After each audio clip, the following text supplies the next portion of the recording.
Hey everyone, God bless you. So I want to take this time to go ahead and start this video. I know it's been a little while since I posted a video, so I really hope this is helpful to you. And I do want to take you through today just a little bit of the process, okay, that for it takes for me to make a video. I kind of want to just, give you a little more insight into that process and how God works specifically with me, in which I'm able to deliver content then to you. So one of the things that's super important is I am somebody who gets dreams. It's one way that God does speak with me, and I've been learning more about how to cultivate that gift. And how to, not speak presumptuously, as we've seen has been happening through some people out there who get dreams or they claim that they hear from God. And so I'm going to share with you kind of just the basis of how this video came about. And I really hope that you stay through to the end because I'm sure that it's going to provide a lot of insightful information and it's really going to bless you. And so before I get into doing that, I do want to share this with you and just preface this video. For those of you know this is already true. But some of you maybe who are new to the channel, please know that I am in no way, shape, or form associated with this organization. YouTube has done this really funny thing where since everything that has happened concerning the Capitol and the transitions of power from one president to the next, they have really highly elevated this group, who I believe is a conspiracy theorist group that has been, I guess, created. Let me say, I have to be careful with my words, but has really been created in order to be a form of controlled opposition. So that way, those who are speaking the truth or given a word from God are kind of painted out to be associated with these people. And I want to say that the funny thing that YouTube's been doing is they'll label at the bottom of a video that it's part of this group. So I want to preface by saying that I have no affiliation whatsoever, despite what YouTube may potentially flag this video as. So before we get into today, I want to just start by telling you how this came about. So I did have a dream, and I went to pray on this dream, and just more insight and revelation began to come. And the dream that I had was that I saw a man, and he was standing there, and he told me that he was part of Freemasonry. Okay. And he gave me a specific number, and he said 176. And this was the number. Now, keep in mind when you start to see how all of these things tie together, it is kind of mind blowing. But so he gave me the number 176. And in my dream, I said to him, wait a minute, that has to do with Cabal, that has to do with Saturn, the black box worship, and so on. And he confirmed in the dream, he said, yes, you are correct. And then my dream went into something else, which doesn't have anything to do with this specifically. So that specific part, God knows one way that I work is that if I see something like that, the first thing I'm doing is I'm praying on it and I get into research mode. I am by heart a researcher. And so I looked up this number 176. Okay, so I'm like, maybe there's some importance. And the first thing that I found was a Templar Lodge number 176. Now, if I scroll down, this is their website, templarlodge.org. If I scroll down, it tells me about the founding of the Masonic influence in our country. Now, if you watch another video, I'll link it into this video. I am somebody who definitely tells you all what I believe about the true foundations of this country, this nation, that, a lot of it's masked in Christianity, but I have a whole video about how George Washington was actually a deist. A lot of the founding fathers were deists. They were not, in fact, theists. Okay, so they did not really ascribe to the belief of one God. Every man had their own God and would worship their own bearer of light, right? Which is in relation to Lucifer. But it was funny because I looked this up and I found this Templar Lodge, and here was the beginning on the first page. It said the founding of our country was influenced by men who brought from their homeland the Masonic heritage. The Masonic Brotherhood stood strong with George Washington, Benjamin Franklin, and Paul Revere, and continues to this day. The men of Freemasonry are all around, from famous and well-known people to the everyday guy. The Masonic Brotherhood exists. Freemasons are people who always seem to have the best outlook on life. Within the lodge, there are no social or economic levels. We are all the same. So we know why the push for communism is so strong. But I wanted to share this with you because I was like, okay, well, that's interesting. So now I know that this number of 176 has something, right, to do with Templar Lodge. 176 has something to do with our nation and the founding of our nation. And so I thought, okay, what else do I know about 176? So I'm like, okay, let me look up the year 1760, right? There's 176. So I decided to look up the year 1760, and I was brought to George III, King George III, who, by the way, if you don't know much about King George III, he was the person who came into power. He was the King of Great Britain and Ireland from October 1760. So there we go. There's 176, 1760. And he, until the union of the two kingdoms on January 1st, 1801. Now, why is this important? And what in the world does this have anything to do with what we're talking about? So in 1760 is super important because we have that 176, but King George was also still king during 1776. Now I'm sorry because I'm going to tell you in advance this video is going to be a little bit of a history lesson, but that's fine. It's really important for our video for today. So in 1776 is where you had the American Revolution. Okay, so we're going to get into a little more detail about the American Revolution, what specifically took place, and why that's important.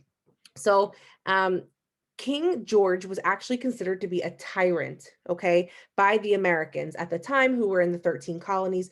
13 is also an occult number symbolizing rebellion. And the 13 states rebelled. And the issue was it was a parliamentary issue. So basically Parliament in England, they were making most of the laws and decisions that eventually led to the American Revolution, right, of 1776. And King George III wanted to keep America from expanding west. So this has a lot to do with westward expansion, okay? So wanted to keep them from expanding west and wanted them to stay between north to the south, okay? He's like, you don't need to go any more than the north to the south. Parliament was making all these other decisions based on taxation. Now, the founding fathers said that this was unfair taxation without American representation. Now, this is what they're going to tell you, right? Like this is the common narrative, okay? But in reality, the truth is that at the time, a lot of this was aggravated because Adam Weishaupt, which you might have heard of him before, was the founder of the Illuminati. And the Illuminati, I'm going to get into another video probably soon about more details that kind of breaks down the power structure regarding this group, because a lot of people don't know too much about it. They think everything is Illuminati, and not everything is. Illuminati, Freemasonry, there's like a difference in between the two.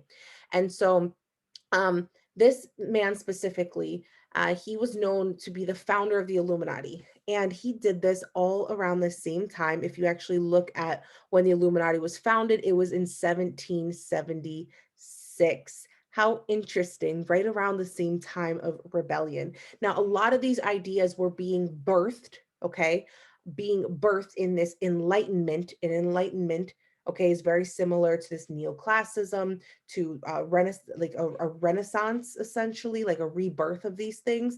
And this enlightenment era really kind of, you can see this actually, there's a connection here to Genesis, when the serpent came and he said, it's about freeing your minds, right? When the belief, right, with the Illuminati, to the Illuminatus, that they basically want to illuminate the mind, that we have been trapped in our mind, and eating the knowledge, the fruit of the knowledge of good and evil will then free your mind, in which we've been enslaved by the creator God, who's actually in their teachings a trickster God, and not actually the true God. And so this is what they believe. And so a lot of this was a big influence for Adam Weishaupt, who at the time of 1776 was also, creating this order, and he used Freemasonry as a vehicle to get recruits. Okay, so that's how because the Freemasons have been around before. If you actually look, then you'll see connection between Daniel and the statue of Daniel. When you see the various cycles, or I like to say like kind of like the time cycles, essentially, where you're seeing a repetition of history. So the Holy Roman Empire kind of morphing or transforming into the empire that we see of Great Britain, right? And their dominance and their force and their spread across the earth. And so I believe that's what's going to lead into that crushing, where Jesus comes with the crushing kingdom, the last rock kingdom, the crushing rock, where there's that last kingdom of iron and clay. Okay. And again, I know I'm going really fast and there's a lot here, but soak in what you can. And so this is really important, right? So you see this Hanover in the Holy Roman Empire, okay, before coming King of Hanover. So there's a connection there. All right, so going back into looking at the Illuminati, right? This idea of westward expansion. This is in St. Louis. It's funny, like you have to look for the little things. Specifically, my son watches, different like Christian related cartoons, and I kept seeing this one about the Mississippi River in St. Louis. So I'm like, all right, let me look up St. Louis, and here we go. St. Louis, Missouri. We have the Gateway Arch, which gateway for something, right?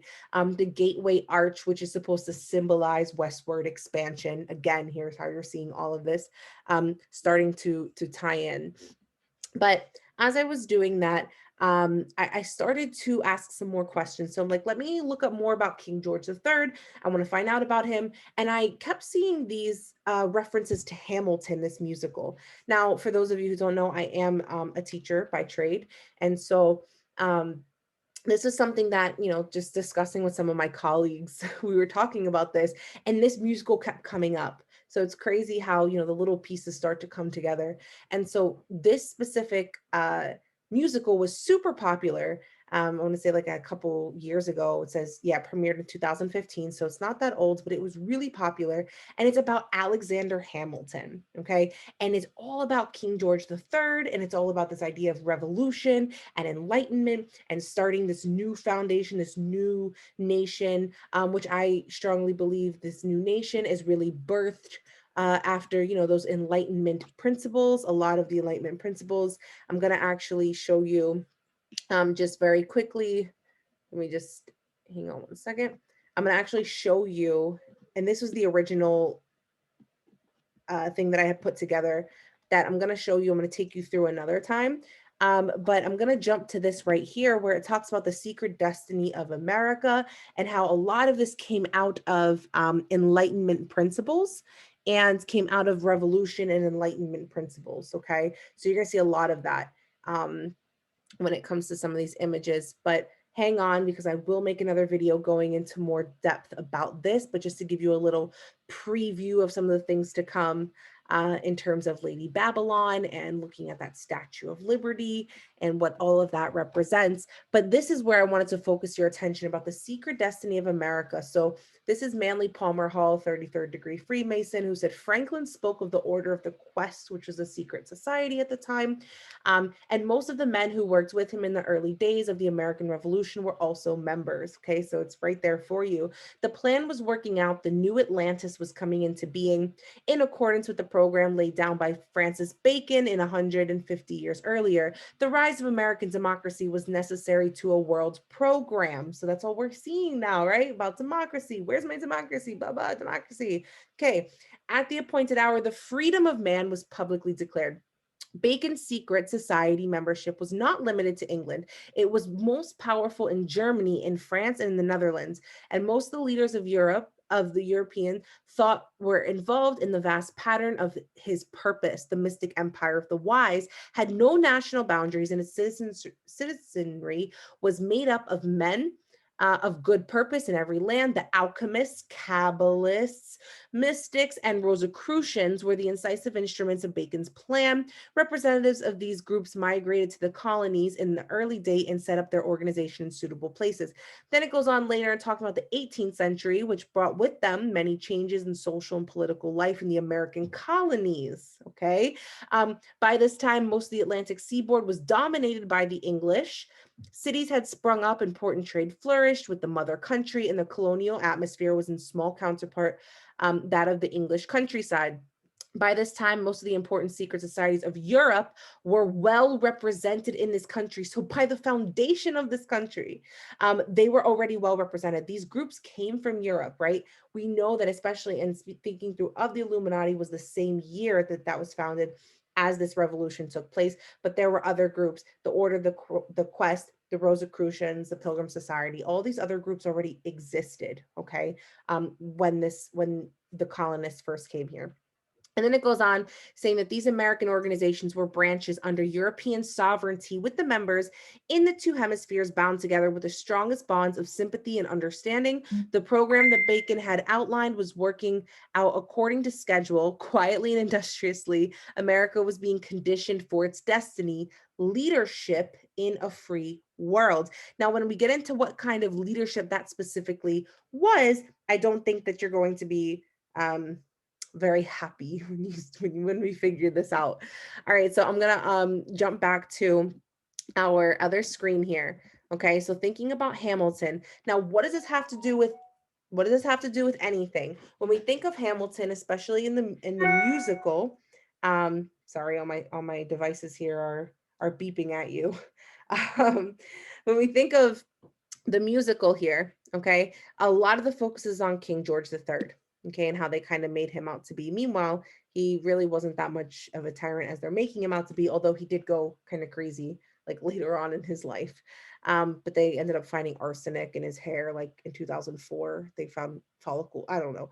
But anyway, so who's Alexander Hamilton? Most of you have seen him on the $10 bill. Most of you probably have been failed in your history education, and so you probably have no idea too much about him.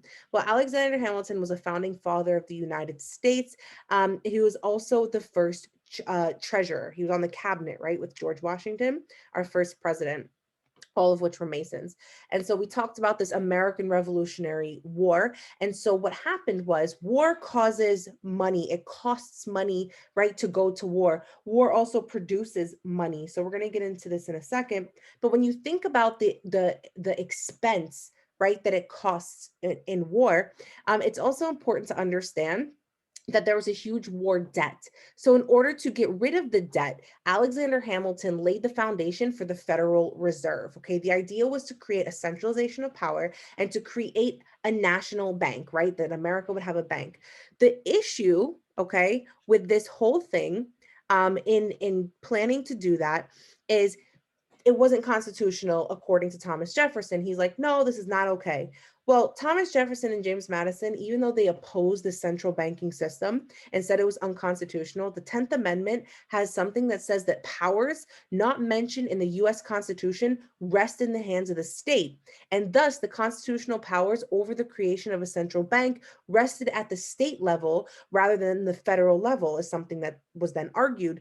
But Hamilton says that he believed that what was necessary and proper, so he believed that it was necessary and proper according to a clause in Article 1, Section 8 of the Constitution to justify his plan. The problem with that is to say if something is just necessary and proper, it's kind of like the same thing as eminent domain. The government at any moment can come to you, say, hey, this is what your house is worth.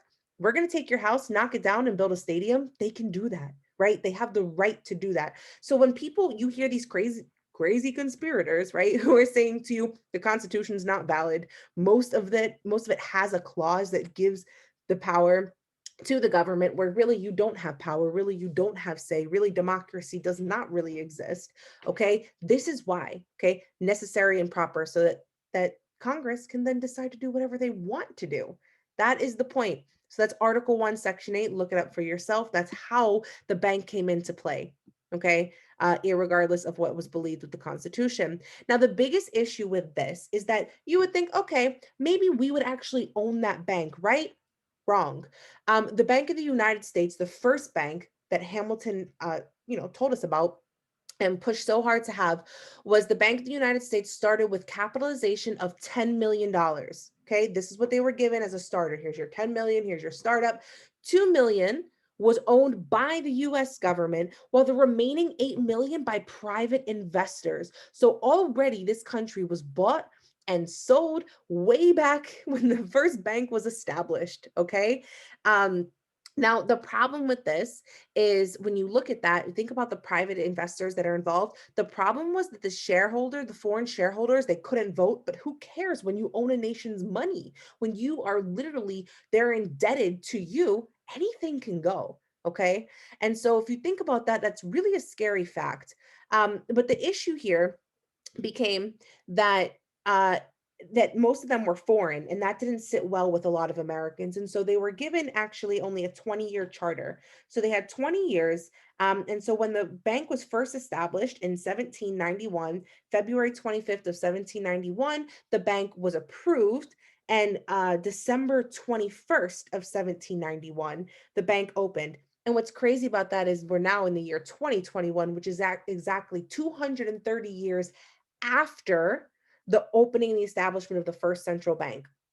Um, and so that's a little bit crazy because also the number 23 has a meaning in occult, which also has to do, I believe, something with rebellion as well. So that's another number to look through based on that. And so it's a little scary that we're at 230 years since then. So they didn't get their charter because most, Americans that had the ability to think critically, unlike some of us today, had this ability to do so. They basically turned around and said, "We don't want this." So it took another 100 years. In 1910, there was a meeting that happened on the coast of Georgia, on Jekyll Island. Now, at this point, monopolies were already being created. The Industrial Revolution had already boomed. You already were getting monopolization in the oil companies, the steel companies, right? When you think about like the Rockefellers and these other families who made their money. Well, now we had more chances for other people like Mellon, right? Carnegie Mellon, who made a lot of their money in the banking system, JP Morgan and Chase. This is where you get the idea of any type of foreign ownership or anybody making any kind of money, and it comes through this banking system. Now, this was done apart under the noses of the American people, and this was put back into place November 1910. Six men, Nelson Aldrich, Piatt Andrew, Henry Davison, Arthur Shelton, Frank Vanderlip, and Paul Warburg, met at the Jekyll Island Club off the coast of Georgia to write a plan to reform the nation's banking system. The meeting and its purpose were closely guarded secrets, and participants did not admit that the meeting occurred until the 1930s. But the plan written on Jekyll Island laid a foundation for what would eventually be the Federal Reserve System. So here we go. Now, here's where things really get crazy. So this happened, like I said, under the people's noses on a private island because, we do, those are things we do when it's not shady, right? Right. Um, so that being said, let's go on to this next part. Shortly after that, right, we think about 1910, it was written. 1913, it was reestablished. Then boom, a year later, 1914, World War One. How interesting. Once we reestablished this Federal Reserve. Wow. 1914 starts again. Again, a lot of people, if you look into the secret sides of history, there's plenty of books. There's one that's not coming to mind right now, but he wrote a book, and if I can think of it, I'll put the link in the description, where he talks about the quote unquote conspirator side of history. And he goes on and he explains how World War One was actually started and all of this, and you'll see the connection here. And so what's crazy about that is, again, war makes money and war also costs money. And so what happens? We need to get America back into taking loans and not being self-sufficient. And when most of them were farmers, right? They were self-sufficient. We need to get people into the cities. We need to get people to do all these things. So what happened in World War One? They were given a loan in order to pay, right? Because war costs money. So in order to do that, it was approximately 32 billion was the total cost of World War One for the United States, or 52% of gross national product at that time. So it was already 52%. It was already more than half, right, of the percent of what they were already producing. So it would do what? Put them in a debt that was really hard to pay back. Well, good news for them. Germany got blamed for just about everything. So Germany is finally paying off World War One reparations. They got blamed for pretty much the whole thing. At the time, it was something like some ridiculous number, but this was back in 2010. Germany finally paid off their debt, their war reparations. They got blamed for everything. They had to pay all of the debts. But all of that was meant to be a catalyst for World War II, to not just make this something that had just been established, but now to make this a world dominance. And how did that happen? Well, shortly after that, you had the issue of the Roaring Twenties, okay? And the Roaring Twenties was this decade following World War One that led to the crash, okay? It was a time of wealth and excess, and it was like people were like, we don't think that there's ever going to be a stop to this wealth and excess. And they was building on a lot of post-war optimism, and a lot of the rural Americans, right, to move them out of the rural areas into the cities, and they started pushing into the cities in vast numbers in hopes of finding a more prosperous life. And eventually, what happened, despite risk of the speculation, after the Federal Reserve apparently warned of excessive speculation that it was the stock market was just going to rise forever, there was a small crash, and then investors started to sell their stocks at a rapid pace, exposing the market's already shaky foundation. And then eventually you had, this was one of the reasons for the Great Depression, which then took place in August 1929 through March 1933. But we can't stop there, right? Because now it has to be a political grab that is a world grab. So how do you make this a world grab? Well, let's just go into World War II, okay? Because we know that this is now a pattern. World War II, also known as the Second World War, was a global war that lasted from 1939. We only waited a few years after the Great Depression to throw ourselves into the Second War. It involved the vast majority of the world's countries, including all great powers, forming two opposing military alliances, blah, blah, blah. All the same game, okay? Um, that led to this little lovely creature called the World Bank, right? It's not just good enough to have central banks of countries. Now we need to have a World Bank all around the globe. And what's crazy about that is the relation with the partners that are at work, specifically America. And if you actually do some research on here, it'll actually show you you can go by state. I'm sorry, you can go by country and see the country engagement, and you'll actually see that America, you can do this on your own, worldbank.org. America is the only country that has vetoing powers in the World Bank.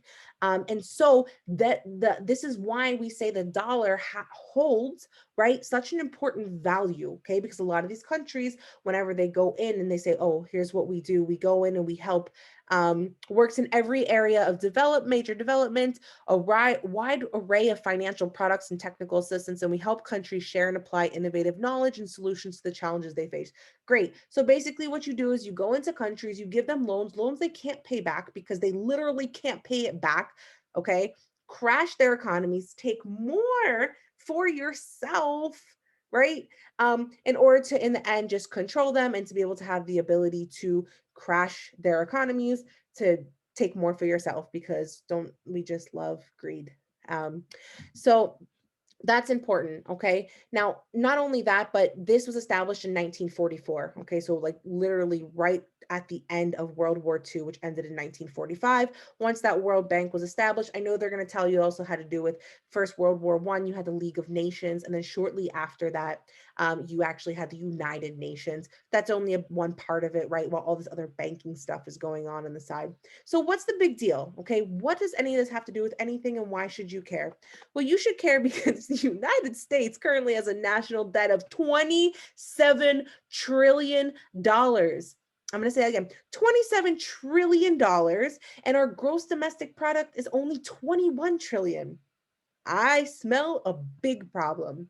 Okay, here's the big problem. The big problem is that the United States, and most people don't know this, have a debt limit.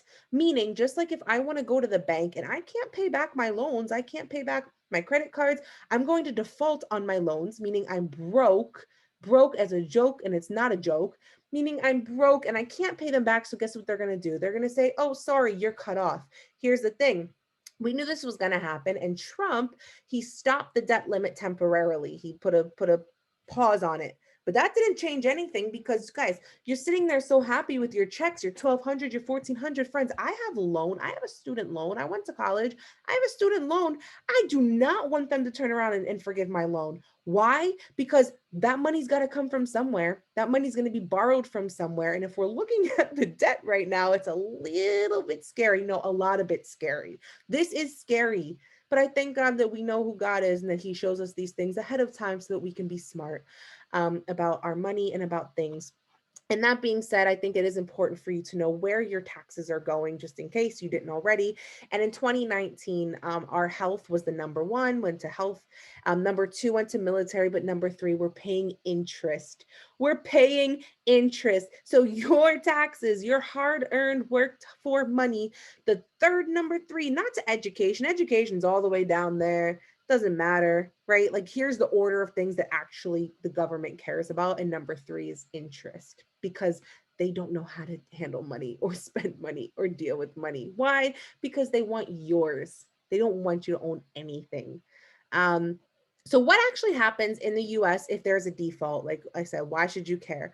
Well, at the most basic level, right? We talked about what a default is. If you default on something, you can't pay it back. The bottom line is they're just going to stop getting loans, right? And anybody who they're going to stop paying the money it owed US Treasury bondholders. So that's what it is. They have US Treasury bondholders. People have bonds in the United States, in the government. And I'm sorry, in our investory, our treasury bonds. And the problem is that there's investors such as the Chinese government, right? And pensions funds and things like this. So we have other governments whose hands are in our pot is the problem. Okay. So what are the consequences? It says nobody really knows, but here's the thing. This is because if the US cannot repay the money it owes bondholders, the value of the bonds will decrease and the yield, the return the government pays to an investor would rise. This is because it would be perceived as a less safe investment. So it says nobody really knows, but here's what would happen.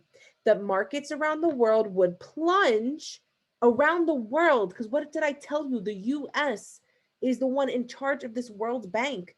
The US is at the forefront of all of the economy of globalization. And so they would plunge and global interest rates would rise, not just in the United States, but globally. Okay. This is super important when we think about the debt and we think about not only the fact that, for example, says in the US, Goldman Sachs estimates that 175 billion would immediately be withdrawn. So these private investors would say, forget you, withdraw, right? Withdraw the money that they have been investing. And then that would kill our economy completely, right? It says withdrawn from the US and it would lead to a very deep recession. And like I'm talking about like the worst recession possible. Now, based on what I know, what I'm seeing from history and things that I've already talked to you about on this channel, I can almost pretty much guarantee that this means World War III. Because if I'm looking at the patterns and I'm looking at the next step, right, in a global economy, which I think this is to bring in, we talk about the B system and Bitcoin and blah, blah, whatever. Okay, let's get one thing, one step at a time. But in order for that to happen, usually there's a war that's involved. So I'm telling you this stuff now. So when you see it come to pass, you're not like, oh, wow, I had no idea. So what does that mean for you? It means to be a wise Christian. It means to be a wise follower of Christ. Okay. I'm going to tell you that in a minute, but I'm going to back this up with some Bible so it's not just Daniela speaking to you. I'm going to read through Revelation 18 and why I believe when they say the fall of Babylon the Great in this portion of our time frame conundrum, whatever, okay, that we live in. Revelation 18. After these things, I saw another angel coming down from heaven, having great authority, and the earth was illuminated with his glory. And he cried mightily with a loud voice, saying, Babylon the Great is fallen, is fallen. It has become a dwelling place of demons, a prison for every foul spirit, and a cage for every unclean and hated bird. For all the nations have drunk of the wine of the wrath of her fornication. The kings of the earth have committed fornication with her, and the merchants of the earth have become rich through the abundance of her luxury. You listening to this as the average American are more wealthy than most people on this planet. Like the fact that you have like 20 pairs of shoes, maybe 3 cars, a house, like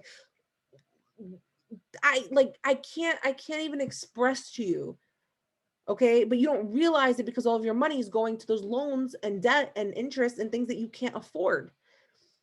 Verse 4, and I heard another voice from heaven saying, Come out of her, my people, lest you share in her sins, unless you receive of her plagues, for her sins have reached to heaven, and God has remembered her iniquities. Render to her just as she rendered to you, and repay her double according to her works in the cup which she has mixed. Mix double for her. In the measure that she glorified herself, lived luxuriously in the same measure, give her torment and sorrow. For she says in her heart, I sit as a queen and am no widow, and will not see sorrow.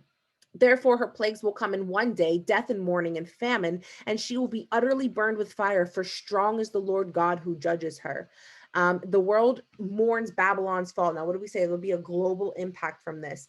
The kings of the earth who committed fornication and lived luxuriously with her will weep and lament for her when they see the smoke of her burning, standing at a distance for fear of her torment, saying, Alas, alas, the great city, Babylon, that mighty city, for in 1 hour your judgment has come. And the merchants of the earth will weep and mourn over her, for no one buys their merchandise anymore. Merchandise of gold and silver, precious stones and pearls, fine linen and purple, silk and scarlet, every kind of citron wood, every kind of object of ivory, every kind of object of most precious wood, bronze, iron, and marble, and cinnamon, and incense, fragrant oil, and frankincense, wine and oil, fine flour and wheat, cattle and sheep, horses and chariots, and bodies and souls of men.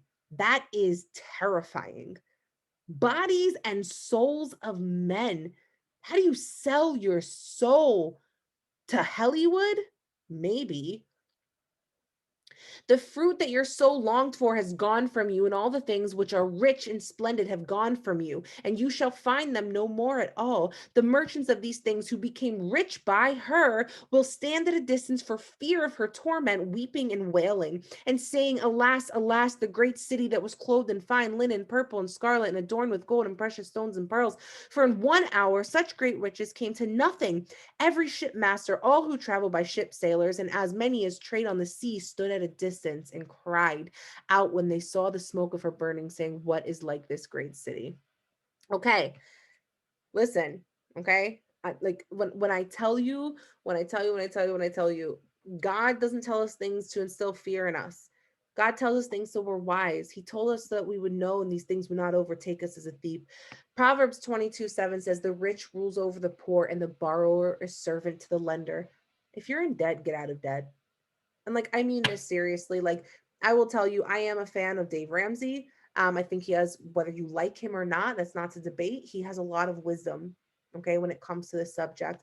And we have not been faithful. When we think about ourselves and what is built in our heart when it comes to money, God doesn't want us to be slaves to the bank, okay?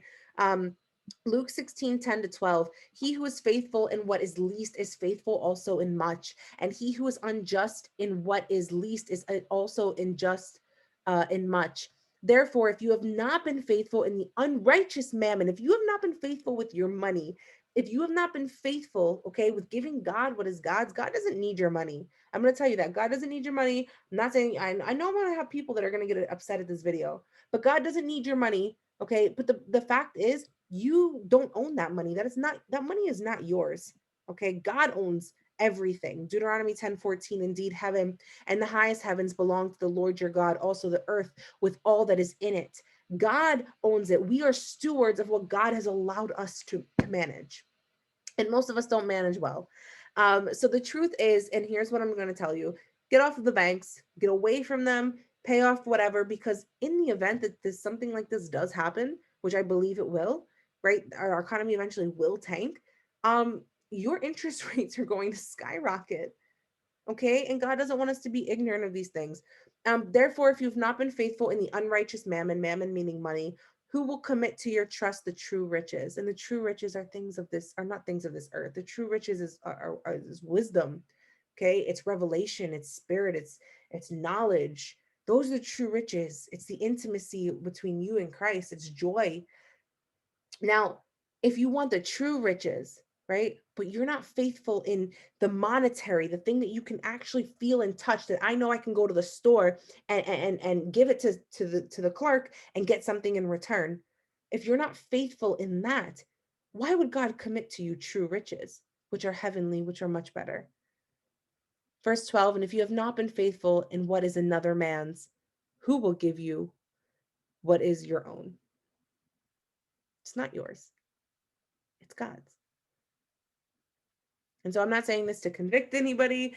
I can't convict, right? You'll just get mad at me. Danielle, why you? No. Take it up with the Lord. Take it up with God. God loves you. God wants to bless you. And I'm not sitting here preaching a prosperity gospel. I'm just saying to be wise with what we do. I just gave you all of this information, all things that God has bestowed to me as a form of revelation and knowledge and wisdom concerning things to come and concerning our world. And so I am sharing this with you so that you can make wise decisions. I love you so much. Thank you for watching. Please don't forget to like. I want to hear you guys in the comments, and please subscribe and share the video. By you sharing the video, you beat the AI algorithm and it helps to get more of this message out. Go forth in love, peace, boldness, and perseverance to preach the message of the gospel. And yeah, just be faithful. Shalom.